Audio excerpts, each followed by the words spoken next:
علاش الراجل فاش كيجي من الخدمه للدار كيدخل للدار وكيبقى ساكت، كيجلس وكيتصنت لعظامو، ولا كيشد الاخبار ولا التليفون، ولا من الاخر كاع كيشوف في السقف هكا وساكت.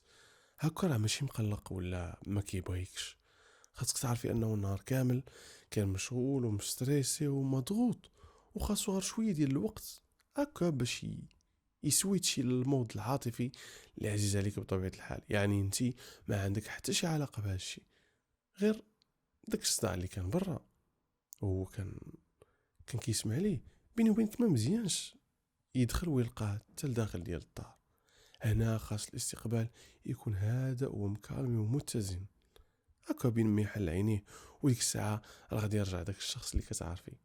فكان هذا هو القانون رقم واحد ديال الدار.